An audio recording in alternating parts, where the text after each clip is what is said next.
Selamat pagi anak-anak. Assalamualaikum warahmatullahi wabarakatuh.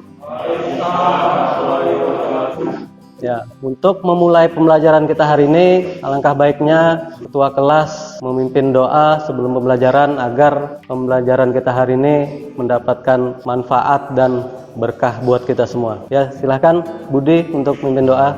Kita berdoa supaya kepercayaan kita masing-masing. Berdoa dimulai. Sebelum kita mulai, ini sudah hadir semua ya? Sudah? Ya, saya absen dulu. Budi hadir, Arya hadir, Ahmad Nur, Rapi, Aldi, Ansarullah. Ya, alhamdulillah dalam kondisi sehat semua sehingga kalian dapat mengikuti pembelajaran dengan maksimal. Ya, minggu lalu materi kita apa? Minggu lalu gambar teknik. Ya, kita mempelajari tentang peralatan-peralatan gambar teknik otomotif. Ya, saya harap nanti kalian dapat menunjukkan alat-alat gambar tekniknya dan menuangkan untuk materi pembelajaran di hari ini. Harapannya nanti anak-anakku semua dapat memahami garis-garis gambar teknik sesuai bentuk dan fungsi garis dan membedakan garis-garis gambar teknik sesuai bentuk dan fungsi garis. Nah, ini permasalahan kita hari ini. Ini ada yang sudah pernah melihat kira-kira ini model gambar apa atau gambar komponen apa ini? Ya, gambar manipul. Nah, ini pastinya ada beberapa jenis garis yang digunakan pada gambar intake manifold. Ya, ini salah satunya tanggap nih intake manifold yang terlihat dari atas dan potongan. Nah, untuk menjawab apa saja sih jenis-jenis garis yang dituangkan pada gambar intake manifold tersebut. Nah, sekarang saatnya kalian membentuk kelompoknya masing-masing untuk mengerjakan lembar kerja peserta didik yang sudah Bapak bagikan di classroom. Tinggal kalian mendiskusikan sesuai kelompoknya lalu mempresentasikan di depan. Ya, sekarang bisa kalian bentuk kelompoknya. Sambil melihat bahan ajar yang sudah Bapak bagikan di classroom.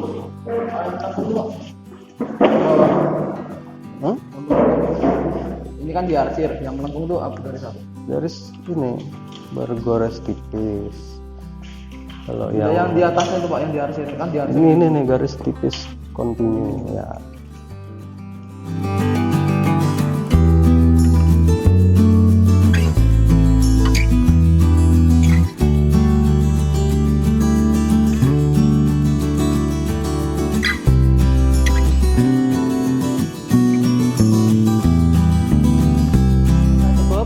Sudah semua ya? Sudah? Ya, sekarang Bapak akan membuka hasil kerja kalian yang sudah kalian kerjakan. Ini untuk tampilan kelompok 1 Budi, Aldi, dan Rapi. Ini bisa menjelaskan apa saja sih garis-garis yang ada pada gambar teknik sesuai bentuk dan fungsinya dan ketebalannya tuh apa saja. Ini bisa dijelaskan dengan hasil kerja kalian. Ya, kelompok 1. Ya, baiklah, ini Saudara Budi akan menjelaskan jenis-jenis garis yang pertama. Nama garis tebal kontinu. Jenis garis tebal lurus. Dengan Penggunaannya terus garis benda nyata, garis terikat. Ketebalan garis 0,5. Nah, itu garis yang pertama, garis tebal kontinu. Penggunaannya untuk apa tadi, Bud? Garis benda nyata, garis terikat. Ya, dengan ketebalan 0,5 mili. Selanjutnya, garis yang kedua, Garis tipis kontinu. garis tipis kontinu. Jenis garisnya lurus tipis. Penggunaannya garis kayal garis ukuran, garis proyeksi, garis penunjuk, garis arsir. Ketebalan 0,35. Ya, beri tepuk tangan dulu untuk Budi. Ini tampilan dari kelompok 1. Nah, sekarang selanjutnya kelompok 2 bisa menjelaskan dari hasil diskusinya sesuai kelompoknya masing-masing. Nah, ini Ahmad. Nah, ini lanjutan dari jenis garis selanjutnya. Ya, Ahmad, bisa dijelaskan ke teman-temannya? Yang pertama, jenis garis bergores tipis. Garis bergores tipis. Berbentuk garis spasi titik, terus spasi lagi titik dan seterusnya. Ya. Dengan ketebalan garis 0,25 mm. Ya. Penggunaannya sebagai garis tumbuh, garis simetri, dan garis ringkasan. Ya. Yang kedua ada dari garis bergores tipis yang dipertebal ujungnya dan perubahan arah. Memiliki bentuk garis tebal pada ujung, spasi, garis tipis, spasi, garis tipis, lalu garis bersudut ke siku yang menandakan perubahan arah. Memiliki ketebalan 0,25 dan 0,5 mm. Penggunaannya sebagai garis yang menunjukkan bidang potong. Ya, jadi ada 2 ketebalannya ya. Karena nama garisnya bergores tipis yang dipertebal ujungnya, itu jadi yang dipertebal ujungnya itu 0,5 mili.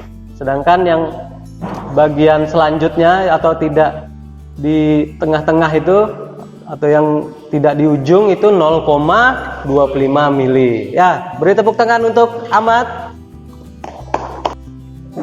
Jadi sudah kalian pahami semua ya. Ada 9 jenis garis yang digunakan pada gambar teknik ini dengan bentuk dan fungsi yang berbeda-beda. Begitu juga dengan ketebalannya. Untuk menjawab tampilan tadi, jadi sudah kita ketahui ya, apa saja garis yang digunakan pada contoh gambar intake manifold tersebut.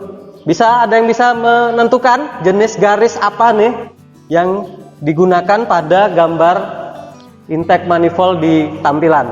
Ayo, saudara Rapi bisa menjelaskan apa nih jenis garis yang digunakan? Bisa ditentukan. Baiklah. Cara menentukan jenis garis yang digunakan pada gambar. Ya. Gambar tersebut memiliki 3 jenis garis yang berbeda. Yaitu ini adalah jenis garis tebal kontinu yang memiliki ketebalan 0,5 mm. Dan garis sumbu ini memiliki jenis garis bergores tipis yang memiliki ketebalan 0,25 mm. 0,25. Ya, lanjut. Dan yang gambar yang kedua ini adalah garis yang memiliki jenis garis tipis kontinu yang memiliki ketebalan 0,35 mm. Dan yang kelompok ini adalah garis bergores tipis yang memiliki ketebalan 0,25 mm. Ya, jadi ada berapa jenis garis yang digunakan pada gambar? Ada 3 jenis garis. Ya, baik sekali penjelasan dari Aldi. Rapi, kita beri tepuk tangan dulu. Ya, jadi penerapannya dalam kehidupan sehari-hari ya ini. Misalnya kita ingin merancang suatu produk intake manifold, satu komponen. Jadi alangkah baiknya kita gambar terlebih dahulu agar lengkungan atau potongan baik diameter dalam, diameter luarnya itu benar, tidak salah dalam penentuan detail ukurannya. Ya, ini terlihat jelas yang merupakan jenis garis tebal kontinu. Ya, ini maksudnya terlihat bendanya terlihat secara jelas, tampak tidak ada potongan. Ya, kita gunakan garis tebal kontinu yang nyata terlihat. Nah, sedangkan ini menandakan garis tengah atau sumbunya itu garis bergores tipis. Garis gores tipis. Ya. Nah, ini terlihat penampang dari atas, sedangkan ini penampang dari potongan samping. Nah, ini kita potong jadi terlihat bagian dalam. Nah, ini yang seperti diarsir ini garis apa tadi, Rapi? Garis tipis kontinu ini merupakan suatu potongan bidang intake manifold tersebut. Jadi kita gunakan jenis garis tipis kontinu. Nah, sekarang kalian menuangkan hasil gambar yang telah saya tentukan di LKPD di lembar kerja kertas gambar A3. Aspek penilaiannya yaitu kesesuaian dengan ukuran, kerapian, dan kebersihan. Ya, bisa dimulai sesuai dengan kembali ke bangkunya masing-masing. Jadi bisa kalian langsung tuangkan di kertas gambar A3. Alat gambarnya pensil, penggaris, penghapus bisa disiapkan terlebih dahulu. Ada pertanyaan nih mengenai unjuk kerja gambarnya? Tidak ada masalah ya? Ya, bisa kalian lanjut.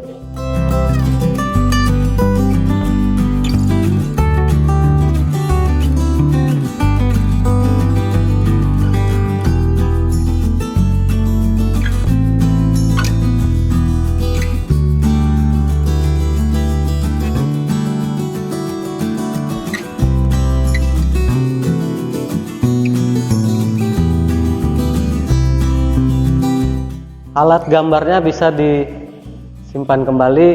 Sekarang sudah saatnya kita untuk melakukan tes formatif, mengerjakan soal materi yang telah kita tentukan tadi dengan bentuk soal pilihan ganda berjumlah 10 soal. Bisa kalian tuliskan nama, kelas di pojok kanan atas untuk mengerjakan soal tes formatif gambar teknik mengenai KD, memahami jenis-jenis garis sesuai bentuk dan fungsi garis.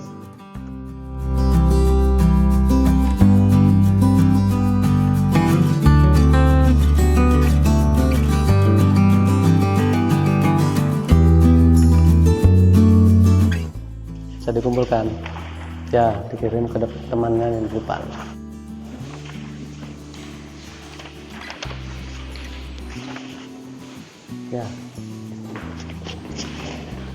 Ya, terima kasih atas proses pengerjaan soal yang kita lakukan. Ya, harapannya semua bisa terjawab dengan minimal standar KKM kita yaitu 70. Sekarang di akhir kegiatan, apa sih kesimpulan dari materi pelajaran yang sudah kita lakukan mengenai kompetensi dasar ini, memahami garis-garis gambar teknik sesuai bentuk dan fungsi garis? Ada yang bisa memberikan tanggapan mengenai kesimpulan pelajaran kita hari ini? Ya, Saudara Ahmad. Yang kedua, mampu menjadikan garis-garis gambar teknik sesuai bentuk dan fungsinya. Yang ketiga, dengan mempelajari garis-garis gambar teknik, kita mampu membuat gambar suatu produk agar bentuknya dapat lebih jelas dari pembaca atau orang yang melihat gambar tersebut tidak salah dalam membaca gambar. Ya, beri tepuk tangan untuk Ahmad telah memberikan kesimpulan pembelajaran kita hari ini. Ya, yang pertama, untuk proses pembelajaran kita hari ini kita menyimpulkan bahwa dengan pembelajaran kita hari ini kita dapat memahami dan menentukan jenis-jenis garis yang kita lakukan, yang kita ajarkan. Yang kedua tadi apa, Ahmad? Nah, kita sudah menyajikan. Jadi kesimpulannya dengan menyajikan kita akan lebih paham dalam menentukan kriteria jenis garis dan ketebalannya. Yang ketiga, ya, dengan mempelajari garis gambar teknik ini, bahwa jenis dan pilihan jenis garis yang kita tentukan itu sesuai agar yang melihat gambar di tampilan ini tidak salah membaca gambar. Ya, kalau garis yang kita gunakan itu sama semua, tidak ada perbedaan, pasti kebingungan si pembaca atau orang yang melihat gambar itu dalam memahami atau memaknai gambar yang kita buat. Mungkin sudah kita di penghujung acara. Jika nanti ada pertanyaan atau tambahan masukan, bisa kalian diskusikan lagi di Google Classroom kita. Akhir kata, Assalamualaikum warahmatullahi wabarakatuh. Sampai jumpa pertemuan selanjutnya. Selamat pagi.